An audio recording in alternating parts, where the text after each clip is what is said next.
তাআলা শানহু আমাদেরকে আজকে এই দিনে এখানে একত্রিত হওয়ার তৌফিক দান করেছেন। আসলে আমরা একত্রিত হতে পারি না, আল্লাহ পাকই আমাদেরকে একত্রিত করে। সমস্ত কিছু আসমান এবং জমিনে যা কিছু সংগঠিত হয় সব আল্লাহর পক্ষে। আল্লাহ পাক যেটা চান সেটা হয়, যেটা চান না সেটা হয় না।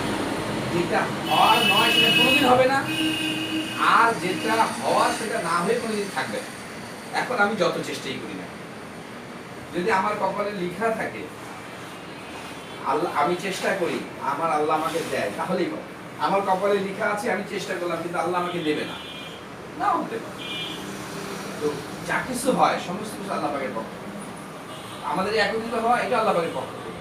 আর আমাদের এই একত্রিত হওয়ার পিছনে যার অবদান সবচেয়ে বেশি তিনি হচ্ছেন আমার পরম শ্রদ্ধেয় পিতৃ সমতুল্য গুরু ডাক্তার শ্যামল কুমার দাস স্যার। ভারত, উনি ভারতের লোক। উনি আমাদেরকে এই মেথডটা শিক্ষা দিয়েছেন। আমরা হোমিওপ্যাথি নিয়ে অনেক চর্চা করেছি যে এই হোমিওপ্যাথির কোনো বাস্তবতা ছিল না। আমরা এমন এক হোমিওপ্যাথি নিয়ে প্র্যাকটিস করতাম যে হোমিওপ্যাথি নিজেই ছিল হোমিওপ্যাথির বিরুদ্ধে, যেটাকে কোনো অবস্থাতে হোমিওপ্যাথি বলা যায় না, অথচ আজকে ওটাকে আমরা হোমিওপ্যাথি বলি। আমরা 1 গ্রাম বোতলের মধ্যে 1 গ্রাম গ্লুকোজের মধ্যে 3 ফোঁটা ওষুধ দিয়ে দিই, আবার রোগীর মুখেও 3 ফোঁটা দিয়ে দিই। এইটা হোমিওপ্যাথির কোনো বইয়ে লেখা নাই, অন্তত হ্যানিম্যান স্যারের লেখা কোনো বই লেখা নেই, কেন স্যারের লেখা কোনো বই নেই, বরিস স্যারের লেখা কোনো বই নেই। যত মনি ঋষি আছে, হ্যাঁ থাকতে পারে আমার মতো যারা লিখেছে ডাক্তাররা তাদের বই থাকে, কিন্তু এটা হোমিওপ্যাথি নীতি বিরুদ্ধ একটা কাজ। আর এটাকে আমরা প্যাথি বানিয়ে রেখেছি। হোমিওপ্যাথি হচ্ছে সিঙ্গেল ডোজের ঔষধ, সিঙ্গেল ডোজ, অর্থাৎ 1 man 1 disease 1 medicine 1 potency, 1 man 1 disease 1 potency 1 medicine. 4টা জিনিস সব এক হবে। একজন মানুষ, একটা রোগ না, 1000 রোগ না, একটা মানুষ, একটা ঔষধ, একটা রোগ, আর ওই রোগের একটা সুনির্দিষ্ট পাওয়া। এটা হচ্ছে হোমিওপ্যাথি।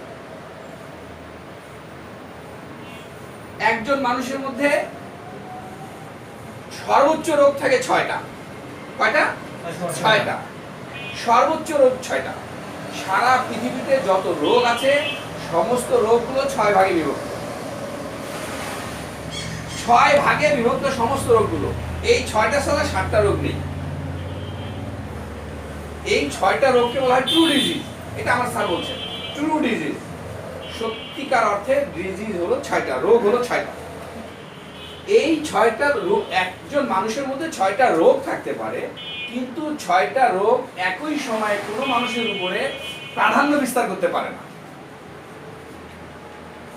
6টার মধ্যে এক ভিন্ন ভিন্ন সময়ে ভিন্ন ভিন্ন রোগ প্রাধান্য বিস্তার করে। একজন ব্যক্তির উপরে একসাথে 6টা ডিজিজ, একজন ব্যক্তির উপরে প্রিডমিনেন্ট কখনো হতে পারে না। একজন ব্যক্তির উপরে ভিতরে 6টা ডিজিজ থাকবে, কিন্তু প্রিডমিনেন্ট অর্থাৎ প্রাধান্য পাবে একটা। ওটাকে যখন আমরা হারিয়ে দেব, রোগ ঔষধ শক্তিকে, ওই রোগ শক্তিকে প্রতিহত করে দিবে, তখন তার পরের গ্রেডে যে আছে সে অ্যাক্টিভ হয়ে দাঁড়াবে। এরপরে তার পরেরটা, যেমন সেনাবাহিনী যুদ্ধ চলছে, সারিবদ্ধভাবে সেনাবাহিনী দাঁড়িয়ে আছে, প্রথম সারিকে যদি আমি শেষ করে ফেলি, মেরে ফেলি, তারপরে কি হবে? দ্বিতীয় সারির সেনাবাহিনী আসবে, এরপরে তৃতীয় সারি, এরপরে চতুর্থ সারি। চতুর্থ সারি যে আছে সে কি তখন, যখন আমি চতুর্থ সারির সামনে গেলাম, তখন সে কি চতুর্থ নম্বরে আছে না প্রথম নম্বরে চলে আসছে? প্রথম নম্বরে চলে আসছে। এইরকম 6টা ডিজিজের মধ্যে একটা ডিজিজই শুধু আমার কাছে প্রাধান্য পাবে, আর আমি ওই একটা ডিজিজের মেডিসিনই দেব। আমি 6টা ডিজিজের মেডিসিন দেব না, জি, একটা ডিজিজ। আর হোমিওপ্যাথিতে 1 ডিজিজের জন্য 1 মেডিসিন, 1 ডোজের জন্য 1 একটা ডিজিজের জন্য একটা মেডিসিন। আমার ম্যাম বললেন, উনি জানেন, উনি ওনার জন্য বলেননি, ওনার প্রশ্নটা অনেক গুরুত্বপূর্ণ। ম্যাডাম বললেন যে 6টা ডিজিজ কি কি। ম্যাডাম অনেক আমার চেয়েও সিনিয়র, এগুলো সব জানেন উনি। এটা বলেছেন যে অডিয়েন্সের জন্য 6টা ডিজিজ আমাদের জানা দরকার। 1 নম্বর ডিজিজ হচ্ছে সুরা, যেটাকে আমরা বলি শরিক মায়াজম। শরীফ 1 নম্বর ডিজিজ হচ্ছে সোরা। 2 নম্বর হচ্ছে সিফিলিস। 3 নম্বর হচ্ছে সাইকোসিস। সাইদ ভাই আপনি কি এখানে চলে আসবেন? আসেন না, যদি করবো না আমরা তো একটু গরম লাগবে বেশি। নিচে আছে। তাহলে 1 নম্বর হলো সোরা, 2 নম্বর সিফিলিস, 3 নম্বর সাইকোসিস, 4 নম্বর TDS tubercular diathesis syndrome. TDS সংক্ষেপে লিখলেই হবে। 5 নম্বর PRS পোস্ট র্যাবিস সিনড্রোম। 4 নম্বরে TDS। 5 নম্বরে PRS, 6 নম্বর হচ্ছে PTS। এই 6টা ডিজিজ মানুষের মধ্যে হয়। তাহলে ক্যান্সার কি? আমি বললাম 6টা রোগ, তাহলে ক্যান্সারটা কি? যক্ষা কি? তারপরে হাড় ক্ষয় হয়ে গেল, অ্যাপেন্ডিক্স হলো, মাথা ব্যথা করছে, চোখে দেখে কম, নাকে পলিপস, এগুলো কি? Result of the disease. এগুলো রোগ নয়, এগুলো রোগ হওয়ার পরে ওই রোগটাকে আমার সামনে প্রকাশ করার জন্য একটা বিশেষ রূপে উদীয়মান হয়েছে। যেমন একটা ছেলে একটা এরকম একটা কাগজ নিয়ে দৌড়াচ্ছে, হাসছে আর চিৎকার করছে, দেখো দেখো দেখো আমি গোল্ডেন পেয়েছি, আমি গোল্ডেন পেয়েছি। ওখানে গোল্ডেন লেখা আছে? ওখানে শোনা আছে? না। ওখানে লেখা আছে সে এটাতে A+ পেয়েছে, এটাতে A+। মানে কি? মানে হলো বিহাইন্ড দ্য সিন 3 মাস আগে সে একটা পরীক্ষা দিয়েছিল, তার পিছনে সে 10 বছর ধরে প্রিপারেশন নিয়েছিল, নিয়ে 3 মাস আগে একটা পরীক্ষা দিয়েছে, সেই পরীক্ষায় সে ভালো করেছে, তার ফলাফল হচ্ছে এই কাগজটা। এটা কি কাজ? না, এটা ফলাফল, এটা result of the disease. That very diabetes, result of the disease. That very cancer, result of the disease, not disease. এখানেই সবচেয়ে বড় ভুল। আমরা রোগের যেটা ফলাফল, রোগ প্রকাশের যেটা মাধ্যম, সেটাকে রোগ বলি। আচ্ছা বলেন তো, এই যে রেজাল্ট অফ ক্যান্সার কোথায় হলো? পায়খানার রাস্তায়। কোথায় হলো? পায়খানার রাস্তায়। ক্যান্সার কোথায় হলো? দাঁতের মাড়িতে, গাম, সিএ গাম। ক্যান্সারকে সাধারণত সিএ লেখা হয়, বড়দের সি, ছোটদের এ, তারপরে গাম। CA rectum, CA liver, CA brain, CA দিয়ে ক্যান্সারকে প্রকাশ করা হয়। সো এখন ক্যান্সার হলো আমার দাঁতে। এইটা হচ্ছে দাঁতের এই যে দাঁত, এটা আমার মাড়ি, এটা আমার একটা অঙ্গ। এই অঙ্গে ক্যান্সার হয়েছে, এই ক্যান্সারটা রেকটামে হতে পারতো, এই ক্যান্সারটা লিভারে হতে পারতো, এই ক্যান্সারটা গলায় হতে পারতো, এই ক্যান্সারটা কানে হতে পারতো। ক্যান্সারটা আমার হচ্ছে দাঁত। তাহলে সবগুলোই কি ক্যান্সার বলা হচ্ছে? যদি সবগুলোই ক্যান্সার হয়, তাহলে রোগ হচ্ছে কোথায়? রোগ হচ্ছে কোথায়? রোগগ্রস্ত হয় ভাইটাল ফোর্স। ভাইটাল ফোর্স থাকে মানুষের মধ্যে। এই ভাইটাল ফোর্স এমন একটা শক্তি যে মানুষকে, সে যদি সুস্থ থাকে, সে মানুষকে সামাজিক, পারিপার্শ্বিক, দৈহিক, মানসিক, নৈতিকভাবে সঠিক পথে, সর্বজন স্বীকৃত পথে চালাতে থাকে। এই মায়াজম যদি, এই ভাইটাল ফোর্স যদি অসুস্থ হয়, তাহলে একজন মানুষ অসুস্থ আচরণ করবে। কেমন? একজন মানুষের শরীরে আমরা যেগুলোকে রোগ বলে জানি, কোনো রোগ নেই, ক্যান্সার নেই, ডায়াবেটিস নেই, হাই প্রেশার নেই, প্রেশার নেই, ক্যান্সার নেই, জ্বর হয় না, মাথা ব্যথা হয় না, পায়খানা কনস্টিপেশন নেই, লুজ মোশন, কোনো রোগ নেই, কিন্তু এই লোকটা ঘুষ খায়। কি করে? এই যে ঘুষ খাচ্ছে, তার মানে হইল এই লোকটা অসুস্থ। একটা ছেলে খুবই ভালো, এলাকার লোক তার প্রশংসায় পঞ্চমুখ। তার একটা বৈশিষ্ট্য আছে, তার বৈশিষ্ট্য হইল সে মানুষের গাছের ফল চুপ করে পেরে বিক্রি করে না, পেরে খায়। তার মানে হলো এর ভাইটাল ফোর্স অসুস্থ, এই মানুষটা অসুস্থ। আমরা হোমিওপ্যাথিতে, আমরা রিয়াল হোমিওপ্যাথিতে আমাদের sir doctor Shyamal Kumar Das sir 15 minute, আমাদের sir doctor Shyamal Kumar Das sir Real হোমিওপ্যাথিতে দেখিয়েছেন যে আমরা কোনো রোগের চিকিৎসা দেই না, আমরা চিকিৎসা দেই ভাইটাল ফোর্স। ভাইটাল ফোর্স হলো মানুষ, অর্থাৎ আমরা চিকিৎসা দেই মানুষের চিকিৎসা দেই। আর যেহেতু আমরা মানুষের চিকিৎসা দেই, এই শ্যামল স্যারের শিষ্যত্ব বরণ করার পরে, ওনার শিষ্য হওয়ার পরে আজকে আমি একটা দুষ্ট ছেলে, এত দুষ্ট, বাবা মা অতিষ্ঠ যে বাচ্চার জন্য, কখনো কখনো বাবা হয়তো ভাবে এই বাচ্চাটা মরে গেলেই কি পরিমাণ দুষ্ট হলে ভাবে এটা। এইরকম একটা সন্তান আজকে বাবা মার বাধ্য হয়ে যাচ্ছে রিয়াল হোমিওপ্যাথিক থেরাপিউটিক সিস্টেমে ট্রিটমেন্ট করে। অসংখ্য আছে আমার কাছে, যারা এখানে আসে তারা অনেকেই দেখেছে। অবাধ্য ছেলে, ওই যে এর বাড়ির পাশে আছে, বিড়ি খেত, বিড়ি রাতে ঘুম থেকে উঠে বিড়ি ধরা খেতে খেতে ঘুমায়, সেটা বিড়ি খাওয়া ছেড়ে দিচ্ছে। আমার এখানে একটা ছেলে আছে, ওই যে ডাই খায়, তার বউ এসে ধরছে যে একটা ব্যবস্থা করে দেয়, শুনছি হোমিওপ্যাথির মদ খাওয়ার ঔষধ আছে, তাই এই ডাইল খাওয়াটা বন্ধ করে দেয়।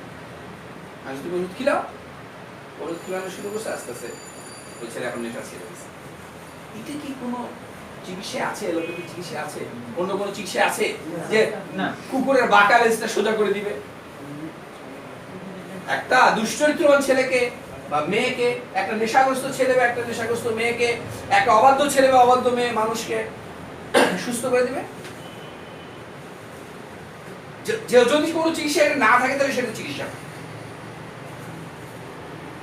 আমাদের রিয়াল হোমিওপ্যাথিক থেরাপি সিস্টেম এটা আছেন, আমাদের স্যার, আমাদের গুরু ডাক্তার শ্যামল কুমার দাস স্যার এটা আমাকে শিখিয়েছেন কিভাবে করতে হয়, আমরা করছি এবং রেজাল্ট করছি। গতকাল আমার এক ডাক্তার ভাই রিং করেছিল, ওনার দুটো বাচ্চা, উনি অনেক দূরে থাকেন, আমাকে ভিজিট দিয়েছেন, দিয়ে ওনার এক বাচ্চাকে দেখিয়েছেন। আরেকজন বড় ডাক্তার আমাদের সাথেরই একজন সিনিয়রকে উনি ভিজিট দিয়েছেন, দিয়ে ওনার আরেক বাচ্চাকে দেখাচ্ছেন। তো যেখানে আরেকজন দিয়েছেন, উনি কালকে রাত্রে, গত রাত্রে ঘটনা, উনি 6 মাস থেকে ট্রিটমেন্ট করছেন। বলতে এই 6 মাসে আমার বাচ্চার কোনো উন্নতি হয়নি, বরং আরো অবনতি হয়েছে। আমার কাছে যে বাচ্চাটা ট্রিটমেন্ট হচ্ছে সেটার কথা বলতে আপনার অবনতি হয়নি, কিন্তু আমি কোনো উন্নতিও বুঝিনি। তো আপনারা যে এত লেকচার দেন আপনাদের রিয়াল হোমিওপ্যাথিক থেরাপি সিস্টেমে, আমি তো কোনো রেজাল্ট পাচ্ছি না। আপনি রেজাল্ট পাচ্ছেন, আপনি ছেড়ে দেন, আপনার চিকিৎসা করার দরকার নেই। আমি বলছি না স্যার, রাগ করবেন না, আমি বলছি যে বিষয়টা আমাকে এটা আপনি বুঝান যে কেন হচ্ছে না। আমি বললাম যে আসলে আপনি একজন অনেক ভালো মানুষ, এই জন্য আপনি আমার কাছে পরামর্শ চাচ্ছেন, না হলে আমি হলে ও রুগীর ডাক্তারকে ওয়ালাইকুম সালাম বলে অনেক আগে বিদায় দিয়ে দিই। আমি বললাম যে আপনার যে বাচ্চাটা প্রতিবন্ধী, এই প্রতিবন্ধী বাচ্চা, হয়তো আজকের ভিডিও আমি যদি ছেড়ে দিই উনিও দেখবেন, কারণ উনি আমাদের গ্রুপে আছেন। আপনার সন্তান যেটা প্রতিবন্ধী, একটা প্রতিবন্ধী বাচ্চা ট্রিটমেন্ট করতে 2 থেকে 2.5 বছর 3 বছর সময় লাগে, আপনি কিভাবে 6 মাসের রেজাল্ট চান? আর আপনার মেয়েকে আমি ট্রিটমেন্ট দিয়েছি, উপকার হয়নি, এটা আপনার এখানে কোনো দোষ নেই, দোষ আমার। আমি আপনার মেয়ের কেস টেকিং পুরোপুরি করতে পারিনি, আমি আপনার মেয়ের জন্য সঠিক ঔষধ নির্বাচন করতে পারিনি, কিন্তু আমার পদ্ধতি খারাপ নয়, আমার পদ্ধতি ঠিক আছে, আমার গুরু যেটা শিখেছে এটা ঠিক আছে, দোষ আমার, আমি সঠিকভাবে ওটা অ্যাপ্লাই করতে পারি। আমি মনে করছি স্যার, আপনি যদি কষ্ট করে যেখানে আপনার মন চায় বাচ্চাগুলোকে সশরীরে নিয়ে গিয়ে দেখান, আপনি অনেক দূর করে যাবেন। ওনাকে এটা বলছি, আপনি অনেক দূর করে যাবো। আপনি কি করলে? সশরীরে বাচ্চাটাকে নিয়ে গিয়ে দেখান। উনি ফোনে একটা কেসটিং করে দিয়েছে, আমরা দেখেছি, ঔষধ দিয়েছি, ওনাকে বলেছি 3 দিন পরে ফোন করে, হয়তো উনি করতে পারেনি। যেমন আমার সাথে যখন কথা হয়, কারণ ভিডিওটা দেখবো উনি সব শুনবে ইনশাআল্লাহ, আমার সাথে যখন কথা হয় আমি বলেছি যে ভাই, বললো যে স্যার মেয়েটা তো কিছুই হয়নি, ঠিক আছে মেয়েটাকে দেন। স্যার মেয়েটা তো এখানে নেই, নানির বাড়ি, তাহলে আমি কাকে ওষুধ দেবো? রুগী দেখলামও না, রুগীর কথা শুনলামও না, আপনার কথা শুনে কি ওষুধ দেবো? তো আমি যেটা বলছি যে একটা মানুষের আমরা চিকিৎসা করি, আমরা কোনো রোগের চিকিৎসা করি না। আর আমাদের রোগ বলতে সো কল ডিজিজ গুলো নয়, আমাদের রোগ ডাক্তার হ্যানিম্যান স্যার যেটা বলেছেন, সোরা, সিফিলিস, সাইকোসিস, টিডিএস। আর আমাদের স্যার হোমিওপ্যাথির বিজ্ঞানী ডক্টর শ্যামল কুমার দাস স্যার আরো দুটো আবিষ্কার করেছেন, একটা হচ্ছে পিটিএস। এটা ওনার যুগান্তকারী আবিষ্কার। বললাম না একদিন ভারতে ওনাকে কেউ চিনতো না, এখন পুরো ভারত তাকে মেনে নিচ্ছে। NIH national institute of homeopathy, Kolkata যে হোমিওপ্যাথি কলেজ আছে বিশাল, ঢাকা ভার্সিটির মতো, সেখানে তার প্রোগ্রাম হয়, তার ম্যাটেরিয়ালে ওখানে আউটডোরে চিকিৎসা হচ্ছে। যেখানে আগে ভারতের লোক বলতো যে আমরা কলকাতায় শ্যামল নামে কাউকে চিনি না, বাঙালিরা আমরা চিনতাম, বাঙালিরা স্যারের সাথে থেকেছি। তো স্যারের এই মেথডটার জন্য আমরা 6টা ডিজিজ আছে আমাদের, এই 6টা ডিজিজের ট্রিটমেন্ট করব। তাহলে ট্রিটমেন্ট করব কি হবে? মানুষের কিসের ট্রিটমেন্ট করবো? এই 6 ডিজিজের মধ্যে যে ডিজিজটা তার শরীরে প্রাধান্য বিস্তার করে আছে সেই ডিজিজের ট্রিটমেন্ট করব। ট্রিটমেন্ট করতে গেলে কি হবে? তাকে তার জন্য একটা নির্দিষ্ট মেডিসিন চলে আসবে, একটা মেডিসিন, একটা, মানে 3টে রাখছি কেন? Man, one disease, one medicine, এই জন্য 3টে বলছি। তার জন্য একটা মেডিসিন আসবে, ওই মেডিসিনের একটা নির্দিষ্ট পাওয়ার, পটেন্সি মানে পাওয়ার, একটা নির্দিষ্ট পাওয়ার আসবে। সেইটা যখন ওই লোকের মধ্যে চলে যাবে তখন তার মধ্যে দ্রুত উন্নতি দেখা যাবে। আমি সিলেকশন করলাম একজন রোগীর জন্য কার্বোএনিমিস, ফাইন, তার জন্য ওষুধটা যথোপযুক্ত দেশ থেকে। আমি তাকে 200 দিলাম, রেজাল্ট পাচ্ছি না। 1M দিলাম, রেজাল্ট পাচ্ছি না। 10M দিলাম, রেজাল্ট পাচ্ছি না। CM দিলাম, রেজাল্ট পাচ্ছি না। কি করবো?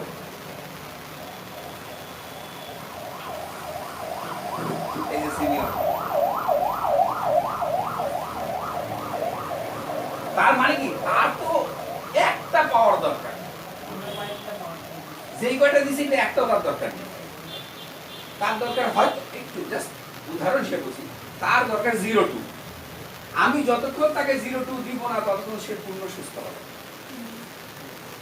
ওই যে ম্যাডাম ভাইজানের চিকিৎসা করে, আমরা 1 থেকে 6 এ 9 এ গিয়েছি, আবার হয়তো 2 তে ফিরে এসেছি, আবার 3 দিয়েছি, আবার 2 তে এসেছি, 4 এ গেছি, আবার 3 তে এসেছি, কতবার এবং আমি জানি না 8-10 দিনের মধ্যে কথা না, জানি না কেমন আছে, কিন্তু আমার বিশ্বাসে ভাই অবশ্যই ভালো আছে। ভিতরের কাঁপুনি থেমে গেছে, এইটা একটা বিশাল পাওয়া আমার কাছে। হ্যাঁ, ওনার মধ্যে 6টা রোগী আছে। আমরা ওষুধ দেই, ঔষধে রেসপন্স করে কিন্তু ধরে রাখে না। আচ্ছা, ধরে রাখে না কেন? তো আমি একদিন ওই লেকচার দেবো, একটা লেকচার দেবো, ইন্ডিয়ার 2জন ডাক্তার, ওই যে মালদহ, ওনারা আমার লেকচারটা শুনবেন। তো আমি টিডিএস লিখতে গিয়ে ওখানে লিখছিলাম যে টিডিএসকে কিভাবে ডায়ালিসিসকে, মানে ম্যাডাম বলছি, আমি একটা কথা বলছিলাম আপনাকে যে ভাই বলে যে সব ওষুধেই ভালো থাকে, সব ডাক্তার। আমি ওখানে একটা কথা লিখছিলাম যে টিডিএসকে এক কথায় কিভাবে বলবো, তো আমি একটা শব্দ খুঁজে বের করছিলাম। টিডিএস আপনার ইচ্ছে করে শব্দ লিখে রাখতে পারেন, বড় গুরুত্বপূর্ণ। ঘুরে বেড়ানো, ঘোরা না, ঘুরে বেড়ানো, যেটা বয়সন র, গায়বন্য র না, মানে হর্স না, মুভিং, মুভমেন্ট, ভিজিটিং, ঘোরাফেরা। এই একটা শব্দ দিয়ে টিডিএস কে চেনা যায়। এখন ঘোরা কি, এই ঘোরাটা কি, ঘোরাফেরাটা কি, এটা বুঝে দিকে আমি 3টা জিনিস বের করেছি। মেন্টালি সে ঘুরে বেড়ায়, ফিজিক্যালি সে ঘুরে বেড়ায়, এরপরে আমি লিখেছি যে প্যাথোলজিক্যালি সে ঘুরে বেড়ায়। প্যাথোলজি রোগ, তার রোগটাও ঘোরে, ডাক্তারও ঘোরে, ঔষধও ঘোরে। ম্যাডাম যখন আমার ভাই যখন আমাকে কথা বললো, ম্যাডাম দেখেন তো উনি টিডিএস এ পড়ে কিনা, ড্রোসরা দেন তো। আরে সুবহানাল্লাহ, ড্রোসরা দিয়ে ম্যাডাম যা রেজাল্ট পেয়েছেন, পার্কিনসন্সের রোগী। এই এক ঘোড়া শব্দ দিয়েই ভাইজানের ওষুধ সিলেকশন হয়েছে। এখন হয়তো আমরা ওনার পটেন্সিটাতে যেতে পারি, কিন্তু উনি এখন কি বলেন ম্যাডাম ভালো, আগে চিনি বেড়েছে না, আগের মতো আছে না, কমে গেছে? 10-15 দিন আগে যেভাবে ছিল ওই গুণ আছে নাকি আরো ব্যাক করেছে বেশি? 10-15 দিন আগে যেমন ছিল, তার মানে ওনার ভিতরে কাঁপুনি নেই, কাঁপুনির তীব্রতা নেই, কাঁপুনি আসলে হাত পা রগ শক্ত হয়ে যেত, উনি দুর্বল হয়ে যেত, এগুলো নেই। এখন শুধু এই অংশগুলোতে শেষ প্রান্তে কাঁপে। তো আমি যেটা বলছিলাম যে একজন মানুষের জন্য একটা ওষুধের নির্ধারণ হবে, যেহেতু আমি একটা লোক, একটা শক্তি আছে। 1 man, 1 disease, 1 medicine, 1 potency, এইটা আমাদেরকে মাথায় রাখতে হবে। এখন যদি আমি ডাক্তারবাবু, যেমন আমি করতাম আগে, আমাকে তো এই দোকানে ভাড়া দিতে হয়, 3,500 টাকা ভাড়া তুলতে হবে না। এখন একটা রোগী আসে, তাকে হোমিও ওষুধ দেই 2টা, হাইটাম দেই 1টা, বায়োকেমিক দেই 2টা, মাদার দেই 1টা, দিয়ে অনেক টাকা হয় আমার ভাড়াটা দিতে। কিন্তু হোমিওপ্যাথি কি কয়টা মেডিসিনের চিকিৎসা ব্যবস্থা? সিঙ্গেল মেডিসিনের চিকিৎসা ব্যবস্থা। আমি দিলাম কয়টা? একটা খাইতাম, একটা বাদ দাও, 5টা দিলাম, 5টা মেডিসিন দিয়ে দিলাম। এটি হোমিওপ্যাথি, এটা মুজাহিদ প্যাথি, এটা টাকা প্যাথি, এটা কোম্পানি প্যাথি। যতদিন এইখান থেকে আমরা বের হইতে পারবো না, ততদিন পর্যন্ত হোমিওপ্যাথির সৌন্দর্য আমরা দেখতে পাবো। হোমিওপ্যাথি একটা বিশাল সৌন্দর্য আছে, হোমিওপ্যাথিতে একটা ম্যাজিক আছে, এইটা আমরা দেখতে পাবো। আমাকে আমাদের প্রিন্সিপাল স্যার, ওই যে আদর্শী সার্জারি, ওনার বড় ভাই আব্দুল লতিফ ভাই, উনি নিয়ে গেলেন কসুরুদ্দিন, এক মহিলার অপারেশন হবে। দেখলাম, বললো ভাই অপারেশন থেকে বাঁচানো যায় না। হ্যাঁ, সে মধ্যে এখন আসা হবে আসলে 7-8 মাস বড় লাগেনি অপারেশন। হ্যাঁ, ওনার সিএ গাম, ওনার দাঁতের মধ্যে ক্যান্সার ওনারা হচ্ছে। এটা আমি দেখছি ক্যান্সার না, জাস্ট একটা মানে আমি যেটা দেখি আমার অবজারভেশন, আমারটা ভুল হতে পারে, ওনারা অনেক টেস্ট করে দেখেছেন, ওনাদেরটাই হয়তো ঠিক। আমি দেখেছি, হাত দিয়েছি, মেরেছি, চিপে দেখেছি, 8 নম্বর দাঁতের উপরে একটা জায়গা বেশ খোলা, চাপ দিলে নরম, মানে হালকা নরম, জোরে চাপ দিলে ভিতরে একটা কি যেন আছে, না হাতে লাগে, জোরে চাপ দেয় হাতে লাগে, তীক্ষ্ণ জিনিস। তার মানে আরেকটা দাঁত তার মধ্যে ছিল, বের হতে পারেনি, মাংস দিয়ে ঢেকে গেছে। ওনাকে ওনারা বলেছে যে ক্যান্সার, এটা অপারেশন করতে হবে 1.5 লাখ টাকা। আমি যাওয়ার কয়েকদিন আগেই অপারেশন হওয়ার কথা, কিন্তু বেচারি অপারেশন করতে হবে এই টেনশনে প্রেশার গেছে বেড়ে, ও প্রেশার নামাইতে পারে। এর মাঝে আল্লাহ পাক আমাকে নিয়ে গেছে। ওনার মেয়ে একটা পুলিশ, ওনার হাজব্যান্ড এডুকেশন অফিসার আসে, প্রায়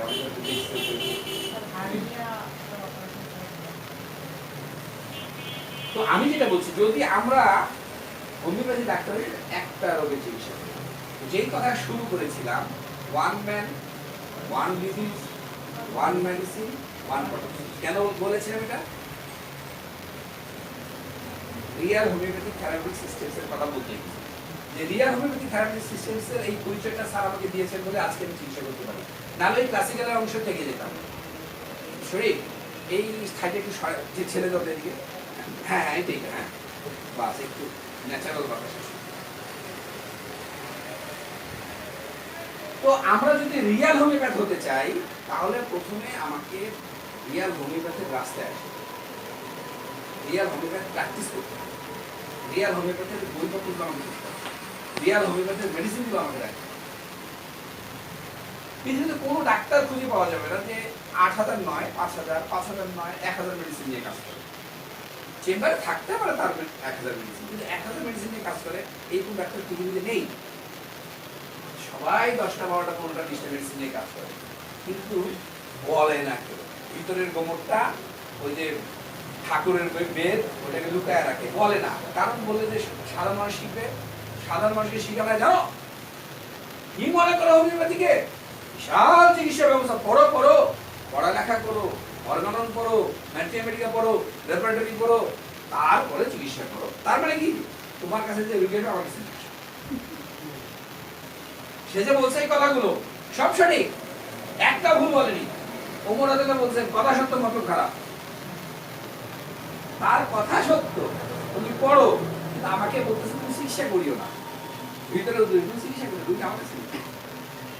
এই জন্য পড়ার ভয়, মেডিসিনের ভয়, পটেন্সির ভয় দেখায় ডাক্তারবাবুদেরকে হোমিওপ্যাথি থেকে দূরে রাখা।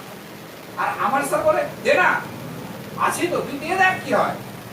আমি বলছি ভুল, তাও বলে স্যার দে না, তুই যদি সিলেকশন করছিস দে। স্যার কত বড় মন নিয়ে এই কথাগুলো বলে, আর কল্পনাই করা যাবে। অথচ স্যারের যারা শিষ্য তারা বলে আপনারা এত সহজ মনে করেন, এই করতে হবে, এই করতে হবে, এই করতে হবে। আমি বলি আপনারা দেন না, আসি। ওই যে সীমা সেটা বললো একটা মেয়েকে দিছে একটা ওষুধ একটা নাকের ভিতর থেকে এত বলে বেড়ে ঝুলে গেছে আবার সত্যি ঠিক আছে আরে কাজে যদি না আমি চাই বানালাম না তো লবণ বেশি হলো তেল বেশি হলো কেমনি বুঝবো আগে চা বানাই কাজ না করলে ভুল হয় কি রে কাজ তো আমাকে করতে হবে শুরু করি কিন্তু আমাদের উদ্দেশ্য হলো আপনাদেরকে একটু লেকচার দেবো কিছু আয় করব আপনাদেরকে আমাদের কাছে রাখবো আপনাদের মাধ্যমে রুগী দেবো আপনাদেরকে আগাইতে দেবো এই যে মঙ্গলবারে ক্লাস নেই অনলাইনে ইন্ডিয়া থেকে সার নেয় বাংলাদেশে আমি দেবো তো এখানেও দেখা যায় কিছু সিনিয়র এসে এরকম কথাগুলো বলে খুব কষ্ট লাগে কিন্তু যেহেতু সিনিয়র কিছু বলতে পারি না ভাই আপনি উৎসাহ দেন শিখুক না করুক ওই ভয়টা কেন দেখা আর যদি উৎসাহ দিয়ে ভয়টা কেন দেখান আপনি উৎসাহ দেন সে করুক তাকে পার্সোনালি একসময় বলেন কিন্তু ওই জায়গাটা দেখো যেমন আমার এখানে ইয়া ভাই আছে এই যে কি বলে ভাই নাম ভুলে গেলাম এই আপনার নাম বলেন সিরাজ ভাই ফরিদপুর এ নিয়ে আমাকে অনেক সময় ফোন করে আমি বলি যে সিরাজ ভাই অমুক স্যারের বই এত পৃষ্ঠা পড়েন কি বলি না সিরাজ ভাই পৃষ্ঠাটা কেন বলি উনি শিখুক উনি করুক উনি এগিয়ে যাও আরে আমার কপালের লেখা কি কোনোদিন শেফালি ম্যাডাম আটকে রাখতে পারবে ক্ষমতা আছে আছে আর শেফালি ম্যাডামের কোন রোগী আটকে রাখার ক্ষমতা আছে না আমরা বুঝি না আর এই জন্য আমাদের সমস্যা বলে শোনো যারা আমার সাথে আছো এসেছো প্রথম তারা আগে নিজেদের কেস টেকিং করো তোমরা ওষুধ খাও তোমরা সুস্থ হও কারণ আমার ডাক্তাররাই সবচেয়ে বেশি অসুস্থ একজন লোক যখন অসুস্থ হয় তাকে ডাক্তারের কাছে যাওয়ার জন্য তাকে কি কি করতে হয় প্রথম তাকে টাকা জোগাড় করতে হয় সময় বের করতে হয় কাজ কামগুলো গোছাইতে হয় এরপরে ডাক্তারের কাছে যেতে হয় কতগুলো কাজ আর ডাক্তারবাবু যখন অসুস্থ হয় চোখ বন্ধ করে একটা ওষুধ দেওয়ার বদল করে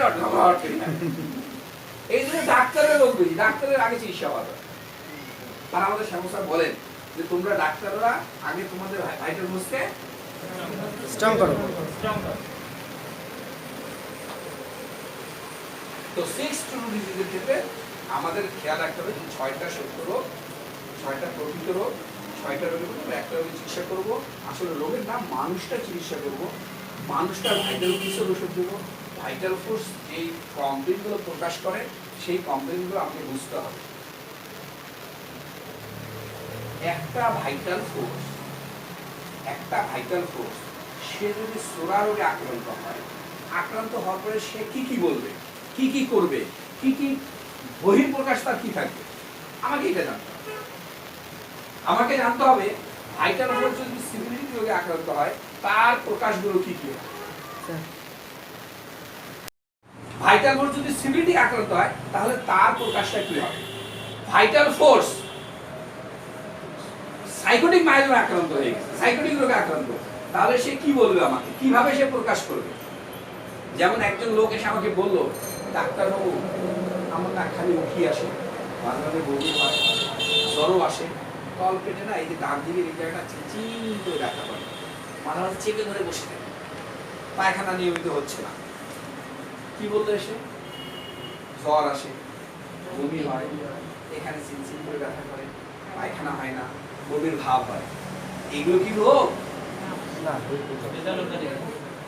এখানে আরেকটা রোগ হয়ে গেছে সেটার বহিঃপ্রকাশ ওই ঘটনাগুলো দেখে জ্বর ভাব জ্বর আসে বমি ভাব বমি আসে পায়খানা ঠিক নেই তল পেটে চিনচিন করে ব্যথা করে দেখে আমাকে ধরে নিতে হবে এর অ্যাপেন্ডিক্স হচ্ছে অ্যাপেন্ডিসাইটিসের ব্যথার এইটা লক্ষণ আমি যেমন এটা দেখে অ্যাপেন্ডিসাইটিস বুঝবো ঠিক আমার কতগুলো লক্ষণ আছে যখন আমার ভাইটাল ফোর্স পিআরএস আক্রান্ত হইলে ওই লক্ষণগুলো প্রকাশ করবে এটা আমি যখন জানবো তখন আমি পিআরএসকে আবিষ্কার করতে পারবো যখন আমি সাইকোটিকের লক্ষণগুলো জানবো তখন সাইকোটিককে আবিষ্কার করতে পারবো যখন আমি সিভিলিটির লক্ষণগুলো জানবো তখন আমি সিভিলিটিকে আবিষ্কার করতে পারবো এছাড়া পারবো না তো আমাকে এই 6টা রোগের লক্ষণগুলো আগে ভালো করে জানতে হবে এই 6টা রোগের মধ্যে কতগুলো রোগের আছে 3টা অংশ কতগুলো রোগের আছে 2টা অংশ তিনটা অংশের নাম বলি, আর ওর মধ্যে দুটো আছে। প্যাথোলজিক্যাল দিক, এইটা একটা, ফিলোসফিক্যাল দিক একটা, আর একটা হচ্ছে pathophysiology. Pathology, physiology, pathophysiology. Sir একসময় আমাদেরকে প্যাথোলজি শিখাতেন প্রথম জমানায়, এরপরে স্যার ফিলোসফি শিখালেন, আর স্যারের বর্তমান আলোচনা হচ্ছে প্যাথোফিলোসফি। আর সারা দুনিয়া এখন প্যাথোফিলোসফি নিয়ে ব্যস্ত। যে স্যারের মেথডে কালকে এসেছে, যে স্যারের মেথডে 1 মাস আগে এসেছে, যে আমাদের এই মেথডে 6 মাস আগে এসেছে, সবাই বলে স্যার প্যাথোফিলোসফি বলে, স্যার প্যাথোফিলোসফি, স্যার প্যাথোফিলোসফি। আরে প্যাথোফিলোসফি হচ্ছে মাস্টার্সের সাবজেক্ট, সরি ভুল বললাম, পিএইচডি সাবজেক্ট, পিএইচডি কোর্স। প্যাথোফিলোসফি হচ্ছে পিএইচডি কোর্স। যে আজকে 6 মাস আগে ভর্তি হয়েছে সে কিসে আছে? Primary school. সে কি পিএইচডি বুঝবে? তাকে আগে প্রাইমারি লেভেলটা কমপ্লিট করতে হবে, এরপরে হাই স্কুল লেভেল কমপ্লিট করতে হবে, এরপরে অনার্স লেভেল কমপ্লিট করতে হবে, এরপরে মাস্টার্স লেভেল কমপ্লিট করতে হবে। তারপরে আমরা চেষ্টা, যেহেতু সবার চাহিদা থাকে, আমরা চাই সবাই আমরা এগিয়ে যাব, আমরা যোদ্ধা। সেদিন জাহিদ স্যার বলতেছিলেন আমরা সহযোদ্ধা, আমরা সবাই একজন আরেকজনের সহযোদ্ধা। আমরা রিয়াল হোমিওপ্যাথিকে ওয়ার্ল্ডের বুকে এস্টাবলিশ করার জন্য যুদ্ধ করে যাচ্ছি প্রতিনিয়ত, কখনো রোগের সাথে, কখনো রোগীর সাথে, কখনো ডাক্তারের সাথে, কখনো কোনো মেথডের সাথে আমরা যুদ্ধ করে যাচ্ছি। আর আমাদের আসল যুদ্ধ তো রোগের বিরুদ্ধে। রোগ হচ্ছে আমার সবচেয়ে বড় শত্রু।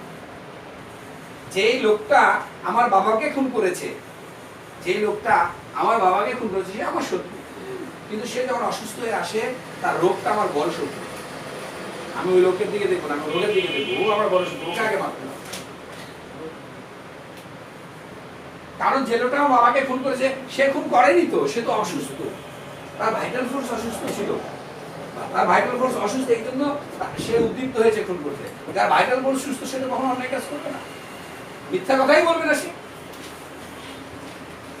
সো আমি যেটা বলছি সেটা হচ্ছে আমাদেরকে 6টা ডিজিজ জানতে হবে, 6টা ডিজিজের প্যাথোলজি জানতে হবে, 6টা ডিজিজের প্যাথোলজি জানতে হবে, 6টা ডিজিজের ফিলোসফি জানতে হবে।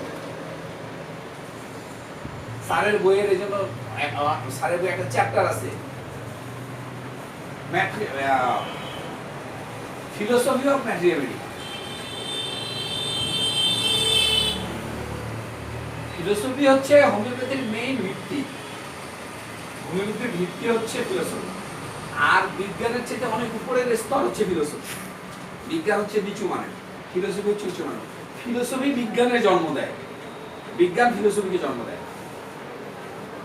এই জন্য আমাদেরকে ফিলোসফি, প্যাথোফিলোসফি এবং প্যাথোলজি জানতে হবে। প্যাথোলজি কি? প্যাথোলজি হলো result of the disease. Pathology হলো রেজাল্ট অফ দ্য ডিজিজ। একজন লোক আমার কাছে আসলো, বললো আমার কোমর ব্যথা, আমার হাঁটু ব্যথা, আমার পা ব্যথা, আমার মাথা ব্যথা, আমার বুকে যন্ত্রণা, আমার ক্যান্সার, আমার ডায়াবেটিস, আমার এই, আমার সেই। কেউ বলে বাচ্চা হচ্ছে না, কেউ বলে শান্তি পাই না, কেউ বলে ঘুম হচ্ছে না। এই সবগুলো হচ্ছে প্যাথোলজি।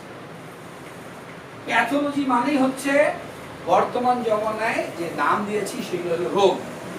প্যাথোলজি মানেই হলো রোগ।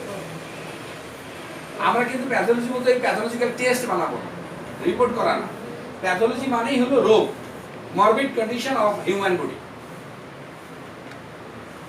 ডিজিজ। তো প্রথম হলো প্যাথোলজি। তাহলে প্যাথোলজি সম্পর্কে আর কিছু বলতে হবে? বেশি কিছু কারো অস্পষ্টতা আছে প্যাথোলজি সম্পর্কে? প্যাথোলজি রোগ অফ ডিজিজ। এই নাই জানিস প্যাথোলজি সম্পর্কে কোন আছে? ওটা তো পরে আসি, জানি তো আবার শিখে নেই। তাহলে প্যাথোলজি শেষ। স্যার প্যাথোলজিটা আরেকটু বুঝে দিন। প্যাথোলজি হচ্ছে রোগ। রোগী আমার কাছে যখন আসে, আমি রোগীর প্রেজেন্ট কমপ্লেইনটা নেই না, এই প্রেজেন্ট কমপ্লেইন হচ্ছে রোগ, পাস্ট কমপ্লেইন হচ্ছে রোগ। প্রেজেন্ট কমপ্লেইন, পাস্ট কমপ্লেইন, এটা হচ্ছে রোগ। আসে এসে বললো গ্যাস্ট্রিক হচ্ছে, এসে বলে অ্যাপেন্ডিক্সের ব্যথা, এসে বলে বুক ধড়ফড় করে, এসে বলে দাঁত ব্যথা করে, এসে বলে নাক ব্যথা করে, এসে বলে নিঃশ্বাস নিতে পারি না, মাথা ব্যথা করে, এগুলো রোগ। এই রোগগুলো হলো প্যাথোলজি। ও ক্লিয়ার? ধন্যবাদ। ক্লিয়ার? আচ্ছা। এরপরে ফিলোসফি। ফিলোসফির অনেক সংজ্ঞা আছে। স্যার লেটেস্ট পিডিএফটা দিয়েছে, ওখানে ফিলোসফির অনেকগুলো সংজ্ঞা দেওয়া আছে। সহজ কথায় আমি বলি, সহজ কথায়, অল্প কথায়, কথা বাড়ালে অনেক সময় বুঝতে কষ্ট হয়। Philosophy of life, philosophy of life, জীবনের দর্শন, জীবনের দর্শন, জীবনের দর্শন। দর্শন অর্থাৎ জীবন দর্শন। জীবন। এখন প্রশ্ন আসতে পারে, স্যার দর্শন মানে দেখা, তাহলে জীবন দর্শন মানে কি? জীবন দেখা? জীবন দর্শন মানে কি? তাহলে আমার এতটুকু যদি জানা থাকে ফিলোসফি মানে জীবন দর্শন, জাস্ট ওকে।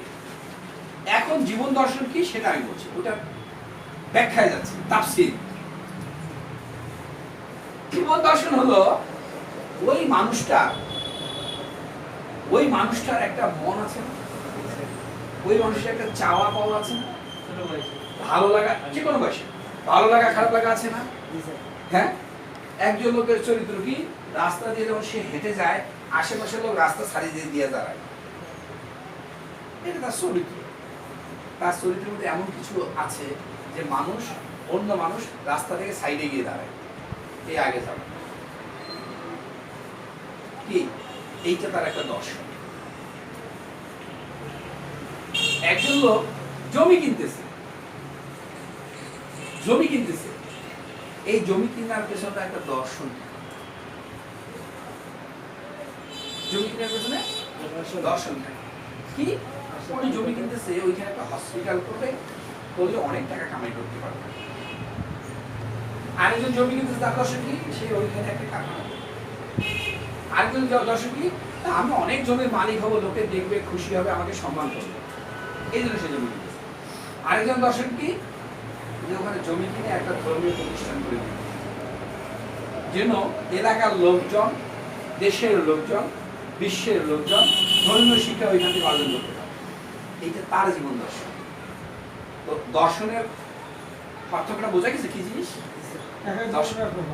একই বিষয়ে এক একজনের এক এক রকমের দর্শন থাকে। আমি হোমিওপ্যাথ ফিজিশিয়ান। আমি হোমিওপ্যাথ কেন হয়েছি? আমি হয়েছি এই 2-4 পয়সা কিছু কামাই করবো, এটা মূল উদ্দেশ্য। আমার একটু সংসারে টানাটানি আছে, এটা আমার দর্শন। আশা বল হোমিওপ্যাথ, ও কেন হোমিওপ্যাথ হচ্ছে?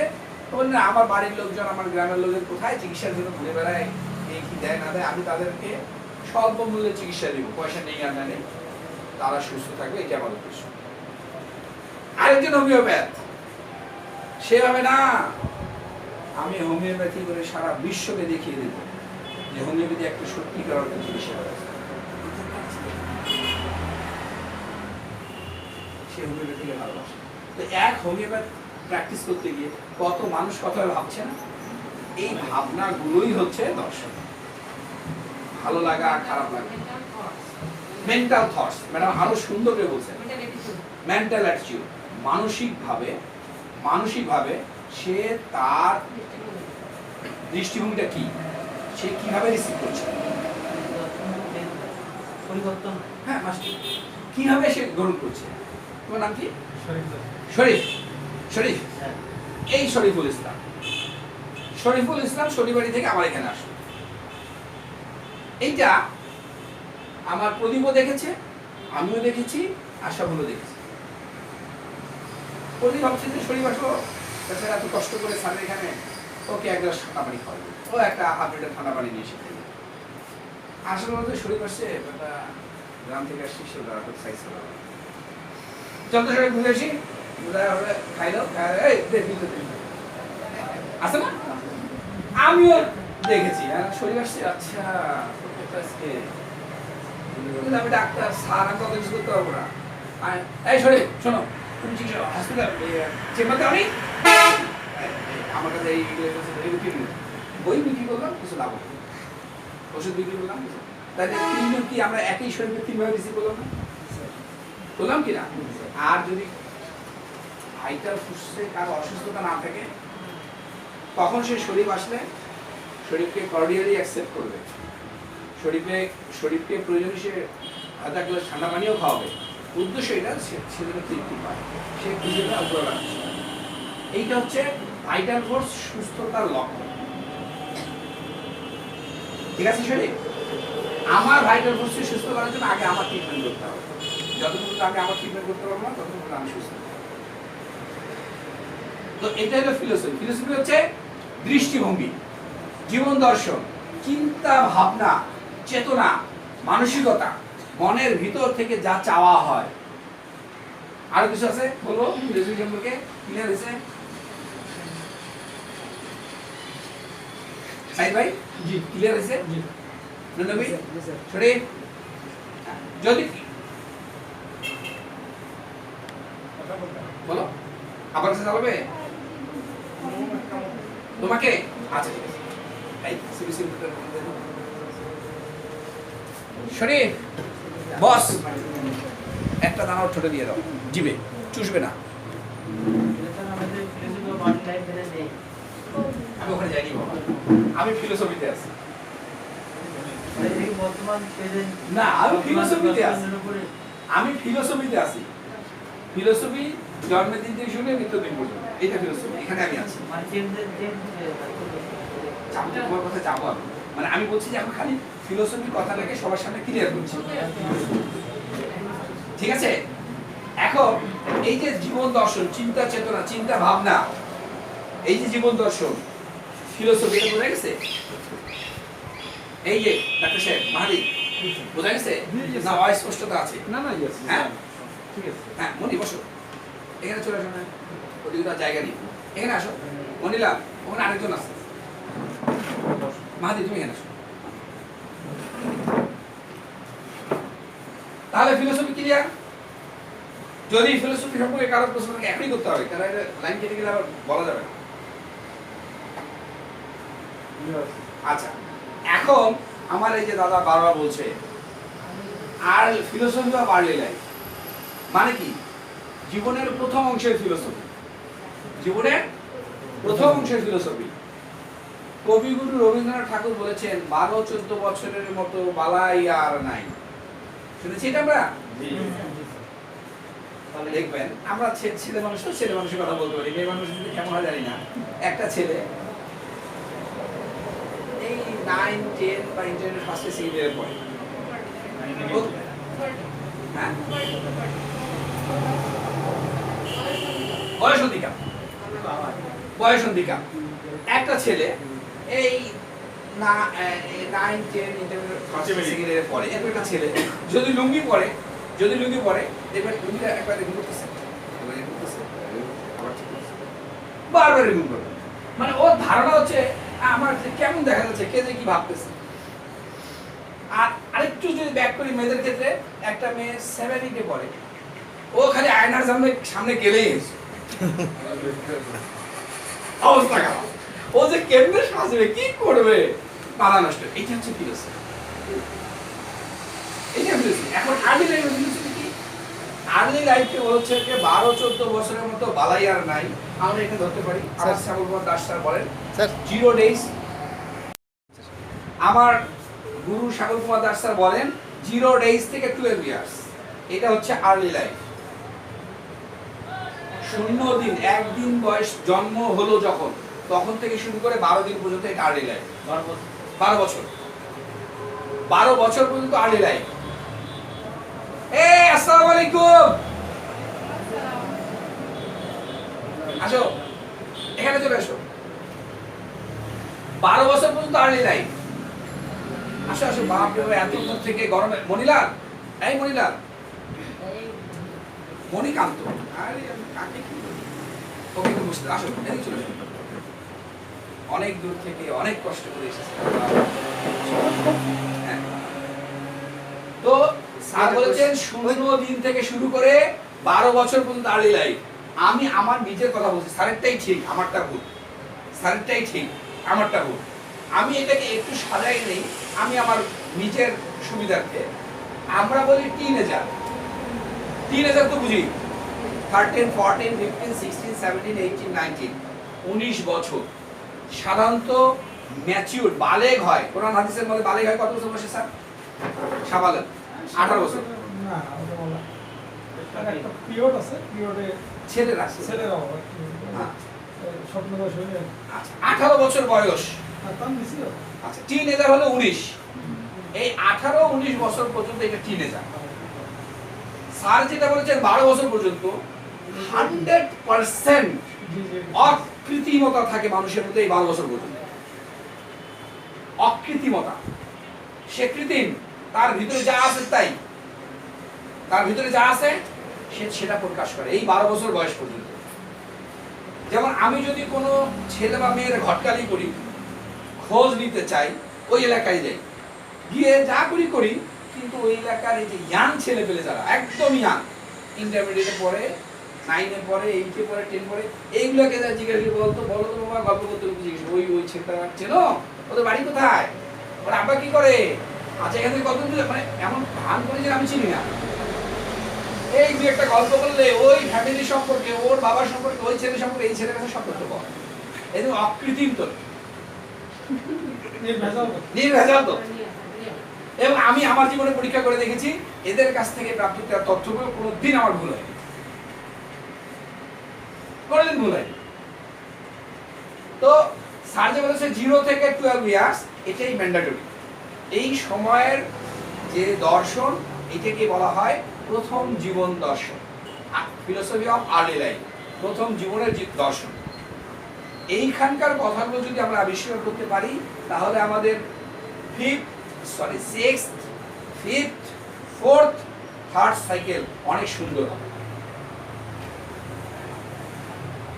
ফিলোসফি অফ আর্লি লাইফ এইটার কালেকশন যত রিচ হবে, এটা যত সুন্দর করে আমি আদায় করতে পারবো, এটা যত তথ্যবহুল হবে, তত বেশি আমার ওই রোগীকে 100 মানে কিওর করা, মানে অ্যাপারেন্টলি হেলদি করার সুযোগ থাকে।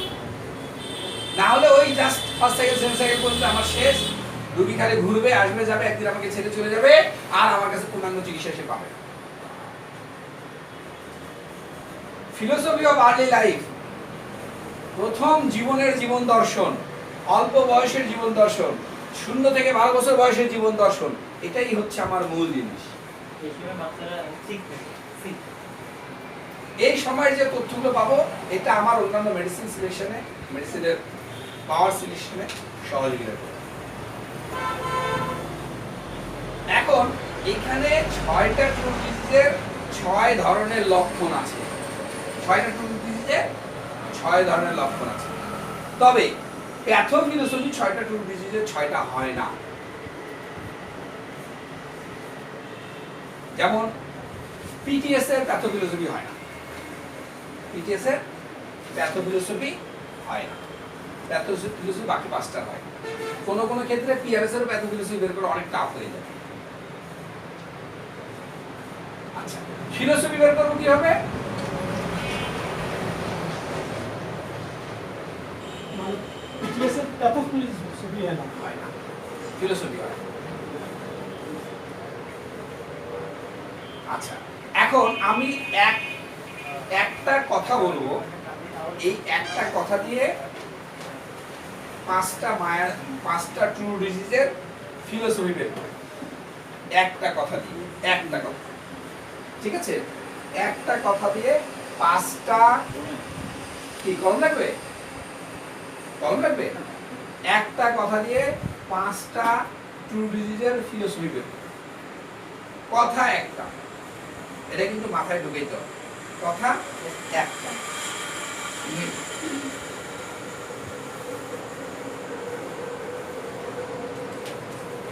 ধরা হোক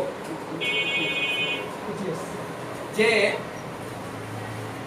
একটা বাচ্চার কাছে অল্প বয়স একজন ব্যক্তি, তাকে একটা খেলনা দেওয়া হলো, একটা খেলনা, কমন খেলা কি হতে পারে ছেলে মেয়েদের জন্য? কমন খেলনা গাড়ি, গাড়ি তো ছেলে বাচ্চারা বেশি করে, মেয়েরা করে। ঠিক আছে একটা গাড়ি, একটা খেলনা, জাস্ট একটা খেলনা। এই একটা খেলনা থেকে আমরা 5টা টু ডিজিটের ফিলোসফি বের করো।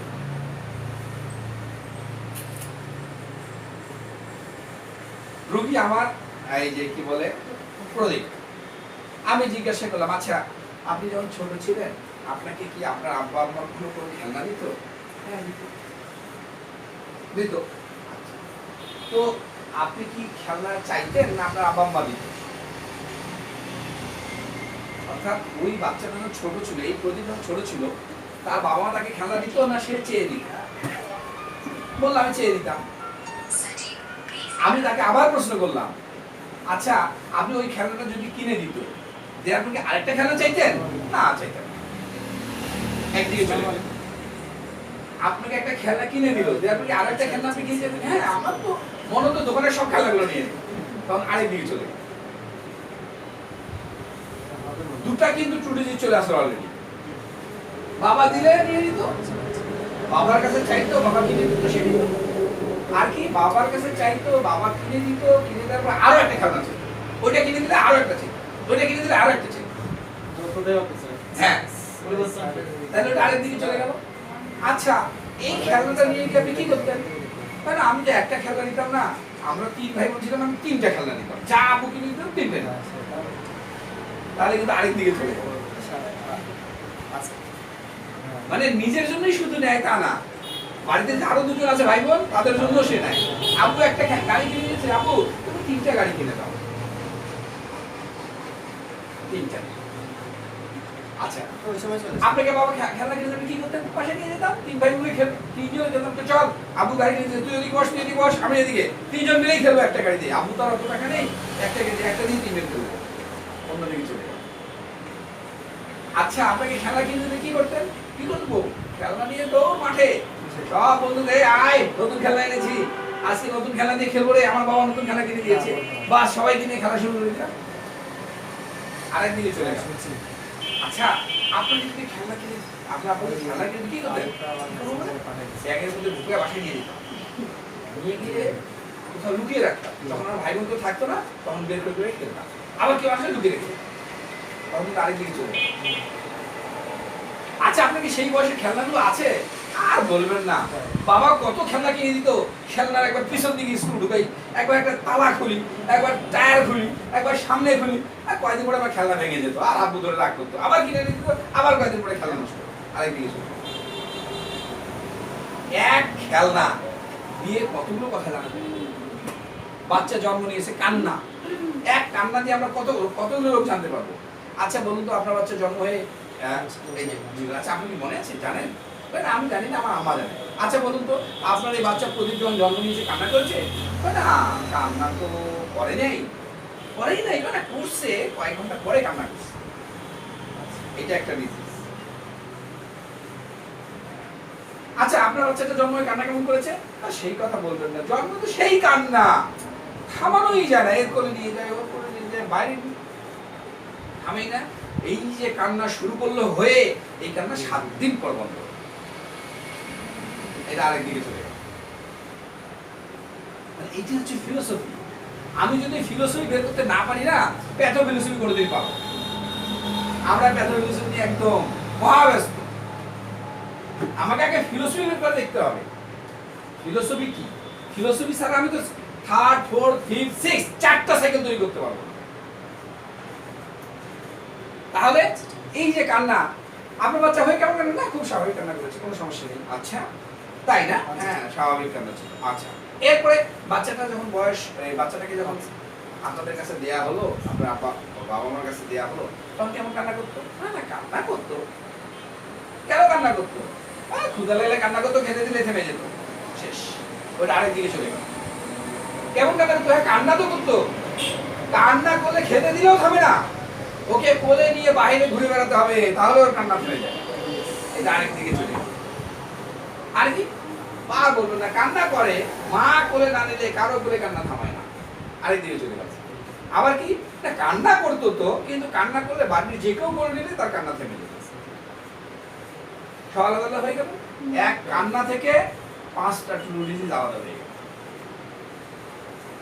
হয়তো বলবেন যে আচ্ছা আপনি তো বললেন যে কান্না করে মা কোলে নিলে কান্না থামাতো, এই এটা কন্ট্রোল ডিজিজ। নামগুলো এই কারণেই বলছি না, ওগুলো প্রত্যেকটা আলাদা আলাদা আলোচনা হবে। এখন জাস্ট বিষয়টা বোঝানোর চেষ্টা করতেছি যে প্রথম জীবনের জীবন দর্শন পরবর্তী জীবনে কেমন করে প্রভাব বিস্তার করে, কত গুরুত্বপূর্ণ এবং কতটা গুরুত্বপূর্ণ, আর ফিলোসফি কি, এইটা বোঝানোর চেষ্টা করছি। এই যে বাচ্চাটা কান্না শুরু করলো, দেখবেন ক্লাসিক্যালে খুব ভালো প্র্যাকটিস যারা করছেন তারা জানবেন, একটা বাচ্চা কাঁদে, খেতে দিলে কান্না থেমে যায়,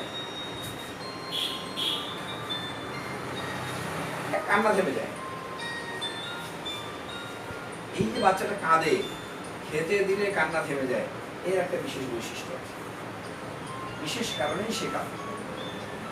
এই বাচ্চাটাই যখন বড় হয় দেখবেন নিজের খাওয়া ছাড়া আর কিছু বোঝে না। মাছ কিনে নিয়ে আসছে, বাড়িতে ছোট একটা ছেলে আছে, সেভেনে পড়ে, এসএসসি পরীক্ষা দিবে, বউকে কয় মাছের মাথাটা আমাকে দাও, আমি খাই, আমার মাথা পছন্দ। ছেলেটাতে এসএসসি পরীক্ষা দিবে, মাথাটা খাও, বলে না। ওই যে ছোটবেলায় কান্না করে খেতে দিলে থামতো, তার বৈশিষ্ট্য এখানে ধরা পড়ছে। বিয়ে করছে, বাচ্চা হয়েছে, বাচ্চা এসএসসি পরীক্ষা দিবে, বাচ্চাকে ভালো খাবার না খাইয়ে নিজে খাবে। বাচ্চা জন্ম নিয়েই কান্না করেই নেই, 3-4 ঘন্টা কান্না করেনি। আচ্ছা, বাচ্চা জন্ম নিয়ে কান্না করবে, এটা স্বাভাবিক না? তাহলে আধা ঘন্টা পর করবে, এই তো 3-4 ঘন্টা কান্নাই করেনি। অস্বাভাবিক, খালি অস্বাভাবিক না, চরম অস্বাভাবিক। এই চরম অস্বাভাবিকতাকে প্রকাশ করে এই বাচ্চাটা মারাত্মক সিরিয়াস ধরনের কোন রোগ নিয়ে দুনিয়াতে আসছে, পরম ভাবে সে আসছে। এবং তার এই আশাটা কেমন, বড় হয়ে গেছে, বয়স হয়ে গেছে। আসসালামু আলাইকুম স্যার, আসেন, আমাদের প্রিন্সিপাল স্যার চলে আসছেন, হাজী সাহেব আমাদের স্যার, বসুন।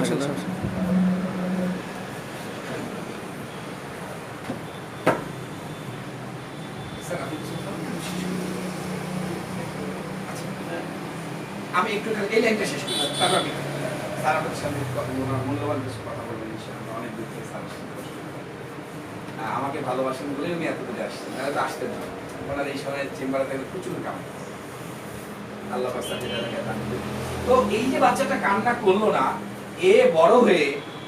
যখন বড় হয়ে গেছে, ওর সামনে নিজের বোন অসুস্থ হয়ে মারা যাচ্ছে, ওর পকেটে টাকা আছে, বোনের পিছনে সে টাকা খরচ করে। এই যে বাচ্চাটা কান্না করেনি, সেই বাচ্চা যখন বড় হয়ে যায়, তার শেষ জীবনে এসে দেখা যায় ভয়ঙ্কর, যেহেতু সে ওই দিন ছিল ভয়ঙ্কর রোগ তার মধ্যে দেখা দেয়। একসাথে অনেকগুলো রোগ দেখা দেয়, যে রোগগুলো ভালো হয় না। একসাথে অনেকগুলো রোগ দেখা দেয়, ভালো হয় না। অর্থাৎ সে পিয়াসের লক্ষ্য নিয়ে আসছে, সেখানে ভোগে, সুখ নেই। যে বাচ্চাটা এসেছে, কান্না করেছে, পরিবারের যে কেউ কোলে নিলেই কান্না থেমে যায়, এই বাচ্চাটা যখন বড় হয়, যদি বিশেষ করে মেয়ে মানুষ হয়, মেয়ে ছেলে সবার ক্ষেত্রে প্রযোজ্য, যদি বিশেষ করে মেয়ে মানুষ হয়, এটা মেয়েদের মধ্যে বেশি দেখা যায়। পরিবার কেন্দ্রিক, বিয়ে হয়েছে, স্বামীর বাড়িতে আছে, ছেলে মেয়ে হয়েছে, ছেলে মেয়ে বড় হয়ে গেছে, তাদের অভাব অভিযোগ আছে, কিন্তু বাপের বাড়িতে অনেক সম্পদ আনে না, আমার ভাইটা গরিব আছে, খাও, ও ভাগ করে খাও, আবাদ করে খাও। পরিবার কেন্দ্রিক তার একটা চিন্তা ভাবনা, এটা বের হয় না তার ভিতর থেকে। তো সে পরিবার কেন্দ্রিক, এই পরিবার কেন্দ্রিকতা ওই দিন বাচ্চাটা এসে বুঝায় দেয় যে আমি সব আমার পরিবারের লোকজনদের করেই গেলে কান্না থামাই, আর কোথাও থামাই না। একটা বাচ্চা বড় হয়ে সারা দুনিয়া খালি ঘুরে বেড়াবে, সে ওই দিন প্রকাশ করে এমন কান্না শুরু করছে, দুধ দিলেও থামে না, কোলে নিলেও থামে না, যেই কোলে নিয়ে বাইরে চলে যায় তার কান্না থামে। তার মানে কি, সে বেড়ানোর একটা মানসিকতা নিয়ে পৃথিবীতে এসেছে। যদি যেটা বলতেছিলাম ক্লাসিক্যাল মেথড হতো, যারা আমরা ভালো ক্লাসিক্যাল মেথড প্র্যাকটিস করি, বাচ্চা হয়েই প্রচুর কান্নাকাটি করেছে, সেটার জন্য একটা ওষুধ আছে। বাচ্চা হয়েই কান্নাকাটি করে, কান্নাকাটি করলে কোলে নিলে কান্না থামে, কোলে নিলে কান্না থামে। কি ওষুধ দেবো? হ্যাঁ, ক্যামোমিলা। কোলে নিলেও কান্না থামে না, ওকে একটু দোল দিতে হয়, তাহলে কান্না থামে। কি দেবো? পালসেটিরা। কোলে নিয়ে দোল দিলেও কান্না থামে না, জোরে জোরে দোল দিতে হয়। কি দেবো? আর্সেনিক, অস্থিরতা। এটা ক্লাসিক্যাল ট্রিটমেন্ট। কোলে নিয়ে বাইরে গিয়ে ঘুরে ঘুরে দূরে যায় ঘুরে বেড়াতে হয়, আঙিনায় দূরে যায় ঘুরে বেড়াতে, তাহলে কি দেবো? তখন টিউবার করে যাবো। তো আমাকে এটা জানতে হবে যে এই বাচ্চাটা জন্ম নিচ্ছে 1 থেকে 12 বছর পর্যন্ত, তার মধ্যে যে প্রকৃত একদম রিয়াল জিনিসগুলো পাবো, এই রিয়াল জিনিসগুলোর বৈশিষ্ট্য। তার পায়খানা কেমন হলে কোন ডিজিজ হবে, কোন মায়াজামে চলে যাবে, কান্না কেমন হলে কোন ডিজিজ হবে, কোন মায়াজামে যাবে, কোলে চড়াটা কেমন হলে কোন ডিজিজ হবে, কোন মায়াজামে যাবে, কোলে চড়ার ফিলোসফি কি হবে, কান্নার ফিলোসফি কি হবে, পায়খানার ফিলোসফি কি হবে, বিছানায় প্রসাব পায়খানার ফিলোসফি কি হবে, খাওয়ার ফিলোসফি কি হবে, ঘুরে বেড়ানোর ফিলোসফি কি হবে, বাচ্চার 2 বছর বয়সের ফিলোসফিগুলো কি কি হতে পারে, বাচ্চার 5 বছর বয়সের ফিলোসফিগুলো কি কি হতে পারে, এগুলো আমাকে জানতে হবে। প্রত্যেকটা ফিলোসফি না জানলে আমি প্যাথোলজিতে পৌঁছতে পারবো। প্যাথোফিলোসফি মানে হচ্ছে প্যাথোলজি এবং ফিলোসফি। প্যাথোলজি আমাকে ভালো করে জানতে হবে, ফিলোসফিও ভালো করে জানতে হবে, তাহলে আমার প্যাথোফিলোসফি সিলেকশনটা সুন্দর হবে। ঠিক আছে, আজকে আমাদের আলোচনা আমি এখানে আপাতত শেষ করলাম। যদি সুযোগ হয় শেষে আবার বলবো। আমি স্যারকে সবাইকে অনুরোধ করবো কিছু কথা বলতে। স্যার আমাদের উনি হাজি সাহেব, তারপরে মর্নিয়া আহমেদ কলেজের প্রিন্সিপাল, আরাগাছ আয়ুর্বেদিক হসপিটালের প্রতিষ্ঠাতা এবং প্রধান স্বাস্থ্য কর্মকর্তা। উনি প্রধান, উনি ওনার নাম। ডিয়ার ভিউয়ার, আপনারা যারা হোমিওপ্যাথিক চিকিৎসা সম্পর্কে জানতে বুঝতে ও চিকিৎসা নিতে আগ্রহী এবং হোমিওপ্যাথির খুঁটিনাটি বিষয় ও গবেষক ডাক্তার শ্যামল কুমার দাস স্যারের সকল প্রকার আপডেট সবার আগে পেতে চান, তারা আমাদের চ্যানেলটি এখনই সাবস্ক্রাইব করুন। চ্যানেলটি সাবস্ক্রাইব করে পাশে থাকা বেল আইকনটি এখনই বাজিয়ে দিবেন। আর হ্যাঁ, আমাদের আজকের ভিডিওটি কেমন লাগলো তা জানাতে অবশ্যই কমেন্ট বক্সে কমেন্ট করবেন। ভালো লাগলে একটা লাইক করবেন এবং আপনার বন্ধুদের সাথে শেয়ার করবেন। আজ বিদায় নিচ্ছি, ভালো থাকবেন, সুস্থ থাকবেন।